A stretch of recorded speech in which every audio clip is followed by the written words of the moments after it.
मरियम नवाज मैदान में आ गई हैं। नून लीग की नायब सदर ने आज आजाद कश्मीर में 2 जलसों से खिताब किया।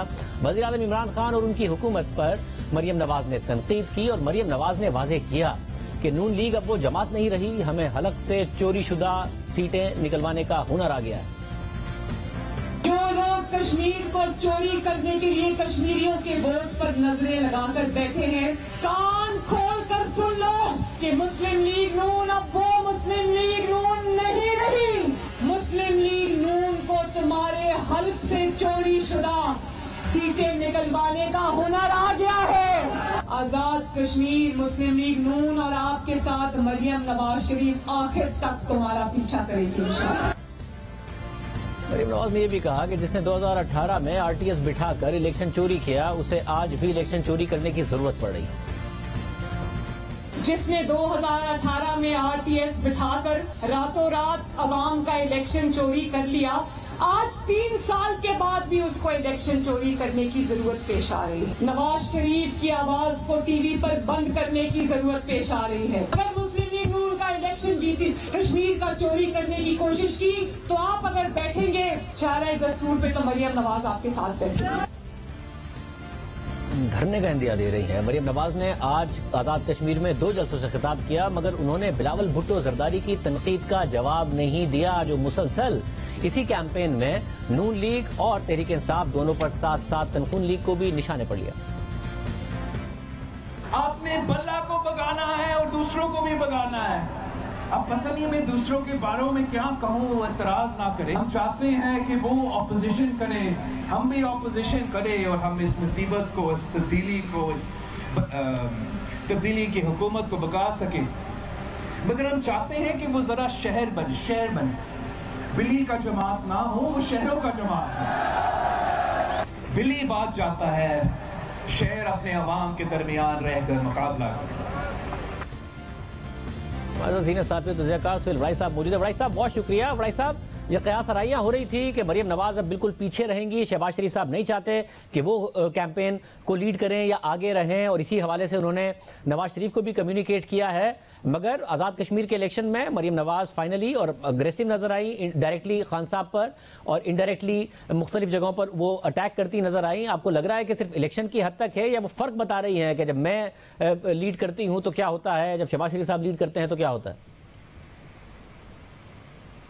मेरा ख्याल है कि इलेक्शन की रिक्वायरमेंट होती है एक अग्रेसिव तकरीर। बिलावल साहब को देखें, वो भी बहुत अग्रेसिव तकरीर कर रहे हैं और मरियम साहबा भी बहुत अग्रेसिव तकरीर कर रही हैं। और इलेक्शन का तकाजा भी यह है कि ज़ाहिर है एक इलेक्शन का माहौल बनाना है, रेवलरी बनानी है, तो उसके लिए अगर माहौल गर्म ना भी हो तो उसको करना ज़रूरी होता है। तो ये बाय स्ट्रैटेजी है आपके ख्याल में, या जो शहबाज शरीफ की कोशिशें हैं उन्हें नुकसान पहुंचेगा अगर वो ये इशारों में वैसे भी तनकीद करती हैं? मेरा ये ख्याल है कि जो इलेक्शन में सूट करता है नून लीग को अग्रेसिव स्टांस, और मरियम नवाज सूट करती हैं क्योंकि वो पॉपुलर पॉलिटिक्स करती हैं, करिज्मेटिक पॉलिटिक्स करती हैं। उसमें शहबाज शरीफ साहब की जो तकरीर कोयटा में भी थी, या जो भी शहबाज शरीफ सवात में जो तकरीर थी शहबाज शरीफ साहब की, वो कोई ऐसी अग्रेसिव नहीं थी।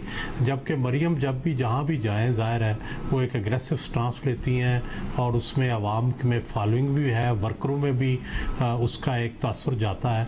शहबाज शरीफ ज़ाहिर है ऐसा तासुर पैदा नहीं करते, शायद उनका अंदाज भी ये नहीं है।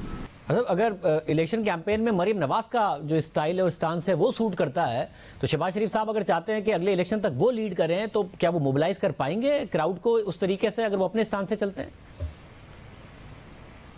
जी, मेरी तो पहले से कैलकुलेटेड ये राय है कि अगर इलेक्शन फ्री फॉर ऑल हुआ तो फिर कैंपेन जो है वो मरियम ही लीड करेंगी, और अगर कंट्रोल्ड इलेक्शन हुआ तो जाहिर है फिर तो मजबूरी होगी, फिर उसके लिए प्राइम मिनिस्टर के कैंडिडेट भी शहबाज शरीफ होंगे और शायद कैंपेन भी शहबाज शरीफ करेंगे। वैसे भी सब पार्टी में क्या माहौल है? ये जो राय है कि जो लोग नवाज शरीफ साहब के बयानी के हामी हैं, अग्रेसिव स्टांस के हामी हैं, वो भी अब समझते हैं कि शहबाज शरीफ साहब ही को आगे लीड करना चाहिए, क्योंकि 2023 के इलेक्शन में भी अगर ऐसा रहा कि मुजाहिमत रही तो पार्टी टूट फूट का शिकार हो सकती है, और 2023 का इलेक्शन हारे तो फिर तो यकीनी तौर पर पार्टी टूट फूट का शिकार हो जाएगी। इसलिए शहबाज शरीफ ही लीड करें। क्या ये बात दुरुस्त है कि पार्टी में अक्सरियत इसी बात की है?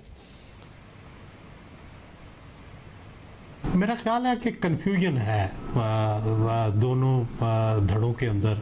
कुछ लोगों का ख्याल है कि मरियम जो है वो बेहतर लीड कर सकती है, करिज्मेटिक है, अवामी है, अग्रेसिव है, और आम तौर पर जो आइडियोलॉजिकल वर्कर है, उनका जो फॉलोअर है, जो आम वोटर है, वो शायद इस ख्याल का हामी है। लेकिन जो पार्लियामेंटेरियंस हैं और जो लीडरशिप है मुस्लिम लीग नून की, उसमें ज़्यादातर शहबाज शरीफ की पॉलिटिक्स के हामी लोग हैं जो समझते हैं कि हमें कुछ करके, कोई मुफाहमत करके इक़्तिदार में आने की कोशिश करनी चाहिए, और बाकी जो रास्ते हैं वो फजूल हैं। असल रास्ता यही है। बिलावल भुट्टो जरदारी भी हुकूमत के साथ साथ नून लीग पर बहुत ज़्यादा तनकीद कर रहे हैं, और सिर्फ इस इलेक्शन कैंपेन की हद तक नहीं, आज़ाद कश्मीर जाने से पहले भी वो तनकीद का निशाना बना रहे थे नून लीग को। ये आपके ख्याल में सिर्फ इलेक्शन की हद तक है, या वो भी बाय स्ट्रेटजी इस वक्त इन दोनों को टारगेट कर रहे हैं साथ? मेरा ख्याल है कि अब पीपल्स पार्टी ये तय कर चुकी है कि हमने नून के साथ जो है कम अज़ कम अवामी सियासत में हमारा इम्कान नहीं है ना इत्तेहाद का। अगला इलेक्शन भी शायद पाकिस्तान का जो इलेक्शन है वो भी उन्होंने नून के ख़िलाफ़ ही लड़ना है, इसलिए। और आज़ाद कश्मीर का इलेक्शन तो ज़ाहिर है वहाँ नून के भी कैंडिडेट हैं, पीपल्स पार्टी के भी कैंडिडेट हैं, तो मेरा ख्याल है कि वो इसलिए तनकीद जारी रखे हुए हैं कि जब पाकिस्तान में भी इंतखाबी इत्तेहाद नहीं होना, आज़ाद कश्मीर में भी नहीं होना, तो राइवलरी तो है, फिर तो एक दूसरे के वोट जो है वो छीनने भी है और उन पर हमला भी करना है। बहुत शुक्रिया सुलवाई साहब की गुफ्तगू आपने सुनी। प्रोग्राम में ब्रेक शामिल करेंगे। बहुत